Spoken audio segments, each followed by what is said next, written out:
combine small town roots with business savvy, and you've got the Rural Rundown podcast. We're sharing our marketing and branding strategies, tips, and tricks that rural businesses can use to educate, inspire, and entertain their customers, and to help you make sales and hit profit goals. So what does it take to go from your mom is your only fan to famous in a small town? Tune in and listen up as we feature business owners and organizations that are doing big things in their community and creating opportunities for generations to come.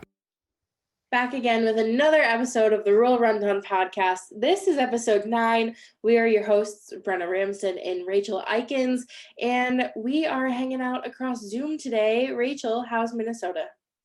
Minnesota is great. I have a bunch of life updates. Spring planting has started over here, so things are gonna get wild. Jeremy, my husband, and his brother and dad, they're not doing beets this year, but they do plant soybeans, corn, and edible beans. So this is kind of the kickoff, and I'll probably start seeing less of them as the days go by. And then my other update is living in a old farmhouse. We have bats, which is kind of gross. I don't know if I should be like telling the world this, but we had the bat guy come. And he told us we have a really bad infestation. If I'm saying that correctly, we have like 50 to 100 bats in our upstairs No. attic thing. Yes, so now we're getting that taken care of. But can you imagine? I didn't know. Like, I didn't know. 50 to 100 bats in your attic. That's a lot. That is a lot of creatures flopping around. Freaks me out. I am not a bat person. There's, on the topic of bats, the Carlsbad Caverns on the New Mexico-Texas border, apparently that's like the #1 bat feeding place in the world. And Oli has been, and we've tried to go every time we've traveled through there, but we always end up during a government shutdown, which is the weirdest thing. But they like have this thing every night, the bats flock out of the caves out to go feed. And it's this huge thing that people go to see the bats. And what I'm thinking in my head right now is like Rachel could just sit in her lawn and she would have the same experience. I think I would. Well, today we're chatting all about social media and how to brand yourself on social media.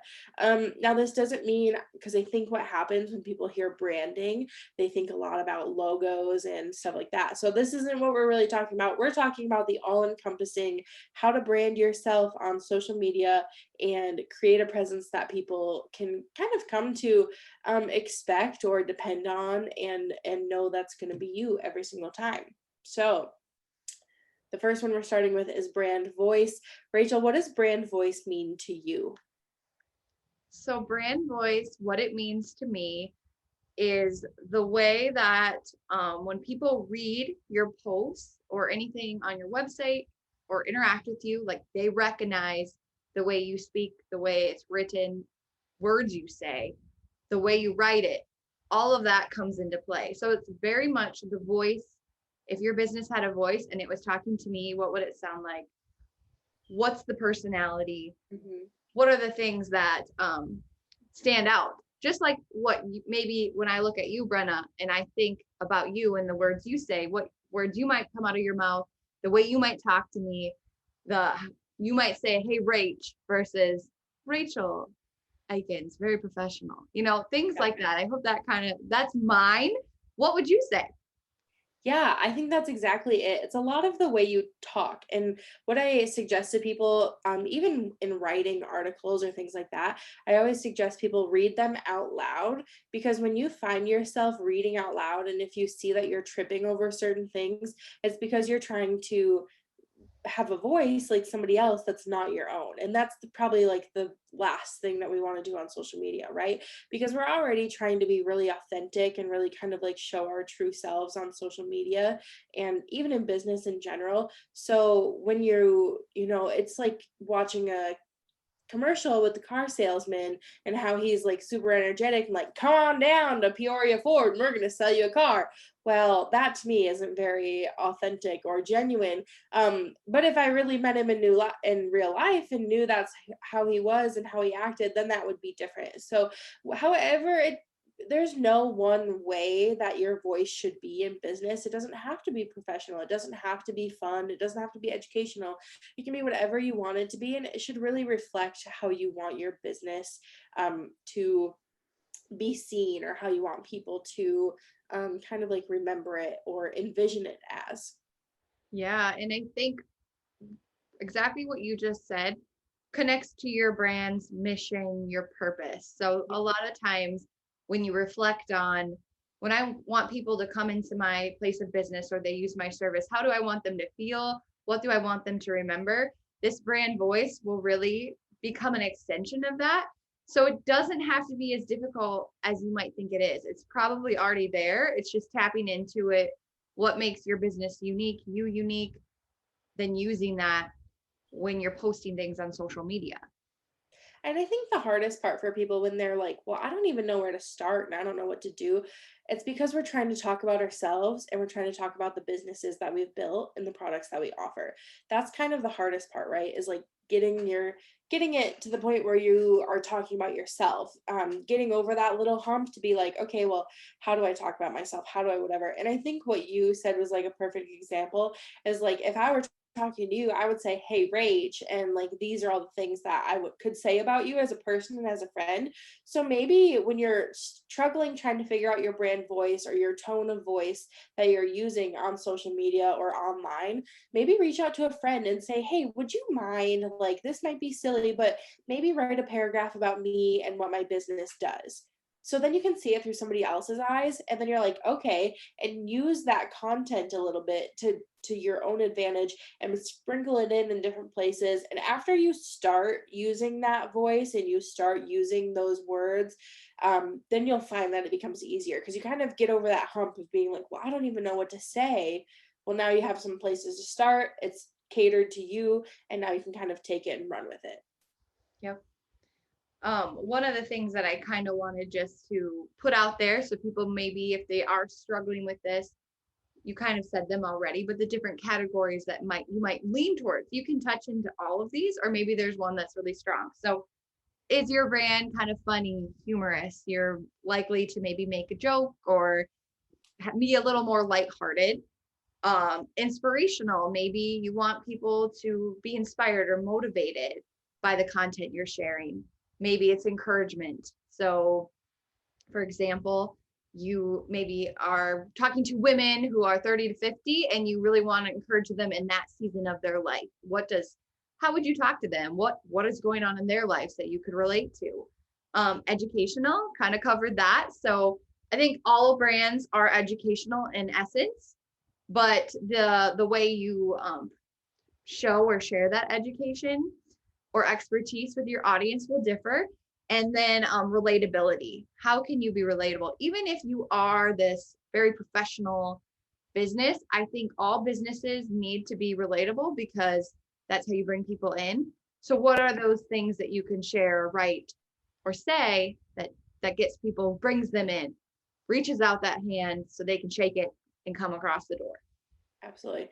When you were just talking about this, two people that kind of come to mind. I don't know if you know them, Rachel. The first one I'm thinking is Charlie Barron's, and he does the Manitowoc Minute. Do you know what that is? Yeah. Mm-hmm. Okay. And then the other guy whose name I cannot remember, but he does You Betcha. That's kind of his like online presence. Both of these two people have very distinct and unique voices audibly when you're hearing them. But their content and their tone of voice that they're using in any of these, the reason that we're connecting with them, that we know these people, and the reason we're finding them funny is because it's true and it's relatable, right? So, like you just said, like using the words that other people are going to connect with and relate with, or when you're being humorous, like, these jokes or these things, Manitowoc Minute like gets me every time. And Oli is from Wyoming, so he doesn't really like get some of the things that happen. But there's like something about the Midwest goodbye where you like say goodbye for 30 minutes, and like saying that you really love somebody is when you say like, "Oh, watch for deer." So Oli, anytime I leave the room, he's like, "Watch for deer." "Oh, you're gonna drive my car somewhere? Watch for deer." And I'm like, okay, like you don't understand like how real that is. Like for me that's hilarious, but for other people it's like it's funny but they don't really get it. So yeah, using the words or using the jokes and using the things that really connect with the audience that you're trying to reach, that's gonna like leaps and bounds. I think you're gonna see massive amounts of progress or success on social media if you kind of focus on how you're talking to people and what your business voice is like. I think one of the biggest things is once we figure this out, how do we stay consistent with it? So, do you have any tips or strategies on consistency or something to share there? Yeah, I talk about this a few times. I've talked about it before, where I think that when you're going to find yourself being the most consistent and when you're going to kind of like have the most fun online is when you find the sweet spot between what your audience expects from you and where they're hanging out, and then what you like to do and what platform you like to frequent. That's kind of the sweet spot of like what you like to do. So when we're talking about staying consistent, it's staying consistent in like your in the tone of voice and also in the types of content that you're posting. So if we think about in general, are you just posting graphics with text overlaid or like quotes and empowering kind of things? Or are you posting videos, like live videos or short form videos? Or are you on YouTube and you're posting, 10 to 30-minute videos every week? Like, how are you showing up for these people, and then on what platforms are you showing up? So there's a lot of kind of like fingers that weave into being consistent. But I guess like the connector that I was using earlier was thinking about like going out to eat, right? So if anybody's been to Sonic or an A&W, how you order is you pull up and you order from your car, and your little car hop comes out, delivers your food, and you eat your meal in your vehicle. Now, let's say that one of these restaurants decided that they're no longer going to hire car hops. And if you want to get food, you have to park and then walk up to the window. You can still eat in your vehicle, but you have to walk up to the window and order there. And there's no car hops, there's no service, and you wait for your food. Well, that's kind of a trick, right? Where you're used to going, parking, ordering from your vehicle, eating in your vehicle, to now you have to go somewhere else to find the food and find the person to talk to. Like that gets confusing and it gets frustrating, and then maybe you stop going there and you frequent a different location, or maybe try out Culver's burgers instead. So that's a perfect example of being like, if they're no longer consistent and they just change up the way that they are going to have you order food, or maybe it's like completely inconsistent and it's like some days they have car hops but some days they don't have car hops. Think about how frustrating that is on the user side of it, and then think about that in social media as well and how you are putting content out for your followers. Yeah, I love that. I love that example. And I want to actually share a couple examples that you can go look up. But my first one is so it's Nick's Hamburger Shop in Brookings, South Dakota. Highly recommend to eat there. Love it. And they're very consistent with what they post. And it's literally just a text quote. It's usually something funny or just a quote by somebody. And they post it very consistently. And that's it. That's all that's on their page. And I know in the past we talk about using video and all this stuff, but this is something that from what I can tell, they've been doing for a long time and it works. And it makes me laugh because I'm like, nobody does that. That's a restaurant, a Right. local place. And I think that was just a smart move and a great example of consistency. And then another example I have is I work with two retail boutiques, and one goes live every month. We kind of make a big deal about it. That their fans, they're going live every month, going to do their style showcase to show all their new arrivals. The other client I work with, she does it every week, but her clients know Wednesday night is live. I'm going to show up and see what's new. So there is that consistency in the way we market around that because we know they know what to expect, as you said before. So those are a couple examples I had. Yeah, some of the examples I think of are Hey Chicks. If anybody is in the Western industry and they know Hey Chicks, they know that they see those graphics with the text overlaid with the quotes or kind of like empowering information. They get shared all over the place. And the other thing is people who go live. There was another boutique out of Texas that I followed who goes live when their new arrivals come in and they do like live, it's not auction, but you can like buy clothes live. Like it's your first chance to like buy them live. So they have people comment sold in the captions and they can buy the clothing as they're modeling it live. Things like that where people like fall into the habit of knowing that that's going to happen. And if they want to score a good deal, that's when they have to be there. Then keep showing up for your customers and keep being there when they expect you to be. The other thing I think about when I think about consistency is Instagram, because just the way that the Instagram algorithm works, like when you post posts, they show up in people's feeds. So if you stay consistent and people are used to seeing you in their feed, that's when they're going to go to find your content. And if you post stories, that's kind of where you keep your existing followers kind of engaged, and so they know that they might not see your posts every day, but they know that they're going to see a story from you every day or every other day. They're going to see your face, and that's when they really start to connect. Now, if you just quit doing both of those things and decided, I'm only going to go live on Instagram and I'm going to do it every day, well, now you've kind of lost the people that are used to seeing you and seeing your content. And you've also tricked the algorithm because it doesn't know what to do or who to show that content to because you're not consistent with it. So there's a lot of things that kind of go into play to social media that kind of make it, I don't want to say like not fun, but really like it does become a chore almost when you are doing it for business. But just keeping some of these things in mind, staying consistent, using a consistent brand voice, they're going to help you out and you're going to see, lots of changes and lots of success if you can kind of keep these things in the back of your head. Yes. Then, so kind of moving into the next thing is when you develop this brand voice and you got it rolling.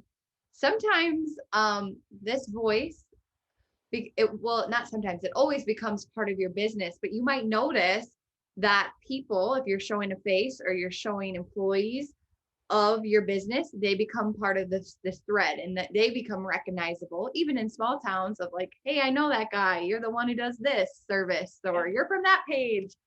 I want you to share the example of Tim with us. Yeah. Yeah, so last year during quarantine, obviously everybody was on lockdown for a while, and the National Cowboy Museum in Oklahoma City, Oklahoma, um, all of their workers, so that means all of their marketing managers or social media managers, everybody that they hired to do this job can't go into work because we're all on lockdown. But it's museums, so the security guard still has to go into work. So what are they going to do to remedy their problem of staying consistent on social media? But they give the passwords to their security guard. So Cowboy Tim is the security guard's name, and he doesn't really know how to work social media, but he's going to do his darndest to figure it out. And he tags, so Twitter was kind of like his place to be. And he would tag his grandson a few times, who happens to be like a social media manager as well. To be like, oh, am I doing it right? Oh, Lucas, how does this look? Or, Tim would share a picture of his coffee at his favorite exhibit for the day and kind of like just showcasing different parts about the exhibit. Well, after about 5 or 6 days of this and people are catching on and they're cheering Tim on, then we meet the, I can't even remember, from marketing, Phil from marketing or whatever his name happens to be.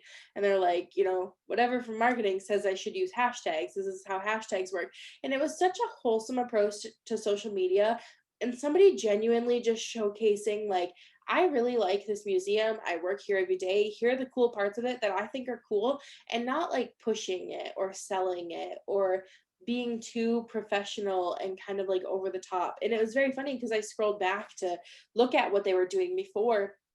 And it was a lot of the same stuff Tim was doing, but with a much more stuffy voice and a lot of like, um, it wasn't salesy. It wasn't to that, but a much more professional, much more stuffy kind of like this is what's happening in our museum. And Tim came in and took the real gritty cowboy approach and was like, "Hey, I don't know what I'm doing, but like this is kind of fun and this is cool and these are the things in the museum that you could come see." If it wouldn't have been for Cowboy Tim, I probably never would have known that the National Cowboy Museum existed, let alone been driven to go and visit the museum. And they really kind of embraced him and what he did. So now when you go to the museum, I'm not sure if they're still doing it because I visited in June of last year. If you mentioned that you were there because of Tim, you got $5 off of your admission price. And they have Tim shirts and Tim stickers, and they've created this icon really of Cowboy Tim and who he is and what he stands for, and really kind of like integrated it into the entire brand of the museum. Like it didn't take over and that's the new face of it, but it definitely is a huge part of what they're doing now. Yeah, I love that. It becomes like a fraction of your messages of the people you showcase. Yeah. And I think an applicable way, I mean, you're probably not going to have the takeover of Cowboy Tim in your business, but I think a lot of times one way to show branding voice and share it is to highlight your employees or your customers that are awesome, and you talk about them using your voice, highlighting them. You're, I don't want to say killing two birds with one stone, but you really are. You're including other people into this, making it not all about you, but you're also putting it in your frame of voice, your frame of reference, and it's like a beautifully wrapped package. Yeah, I think absolutely. any business could implement. Yeah, I think even sharing customer reviews is a great way to do it too, right? Because like it gives other people a glimpse into how people are talking about your business. And if you do a good job branding your business, then you've already carefully crafted how you want people to talk about your business and see your business. So it doesn't become unbranded through somebody's good review of your business. Like you've crafted that in branding. That's why branding is important, and that's why it's important to show up and stay consistent in branding on social media, online, in person, all of it. But I mean, like a successful brand is already carefully crafted the way that people are viewing its business and how it's going to get clients. And what we're doing on social media and what we're doing online is really just an extension of continuing to get new clients and reach new people. So, how do we stay consistent and do that? Yep. Okay, what else is on your mind when it comes to branding on social media? The last thing that comes to mind when we think about social media is obviously the visual side of things. I know we kind of like touched on that a little bit.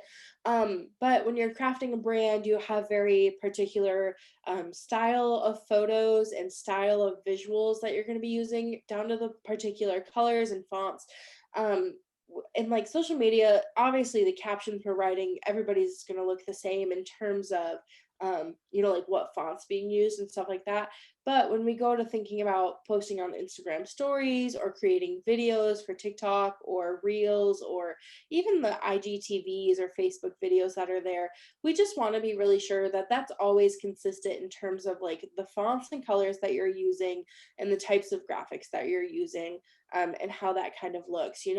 It's one thing to have like a hodgepodge of different photos on there and saying like this is all of our business and this is what it is, but it's another thing if you're selling products, or even if you're a salon. Let's say you're a salon in a small town, and one day you're showing photos of a cut and a color that you did on a client, and the next day you're showing photos or graphics of something that's happening outside of your community. Now, these things don't really go hand in hand. Or, you're a female salon, so I'm assuming you're mostly feminine branding, and the next day you decide to share graphics that are very dark and very moody and grungy. They don't fit together. So, staying consistent visually is a huge thing on social media and online presence. A lot of people see that as being like vain or being fake, but really, you wouldn't do that in your brick and mortar business. So why would you do that online?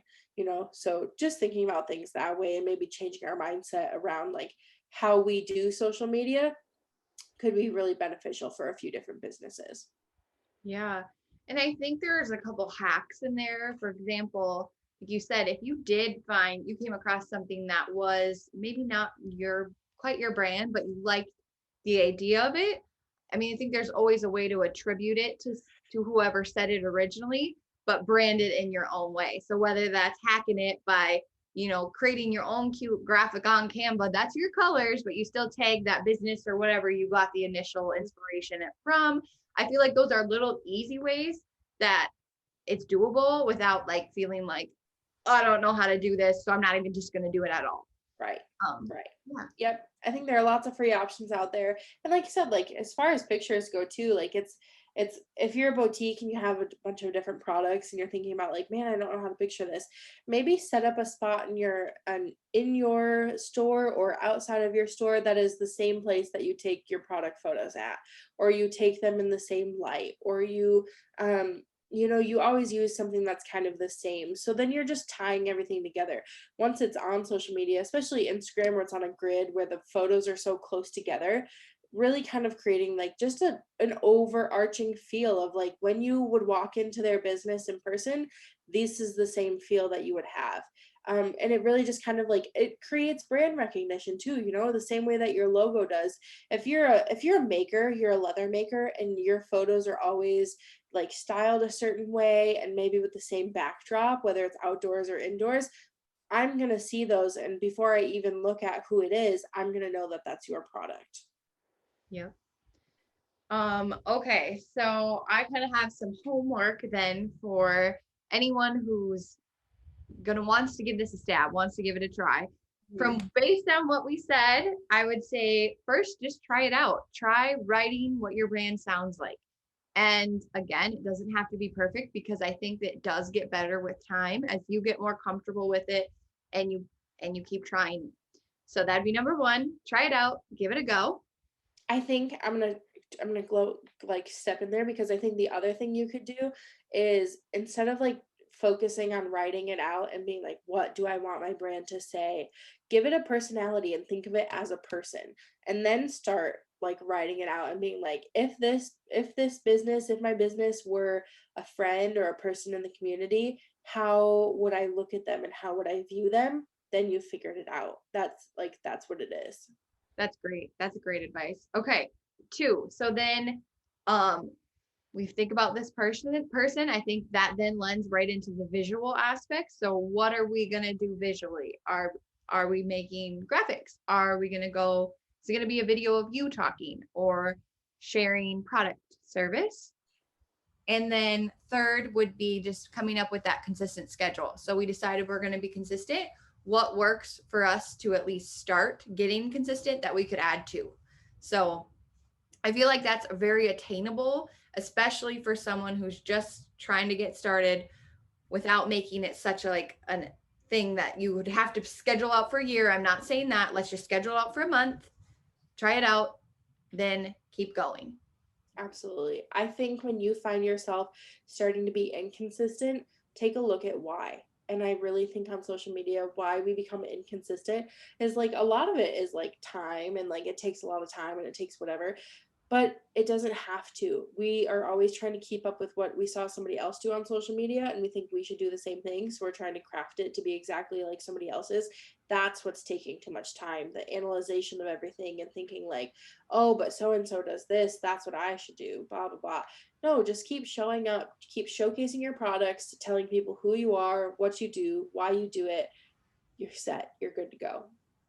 Yeah, I love it. That's awesome. Okay. Any last thoughts on branding on social media? Anything else to add? The only thing I have to say is don't let it overwhelm you. I know I mentioned earlier social media can take a lot of time and it can be hard, but don't let that stop you from even starting.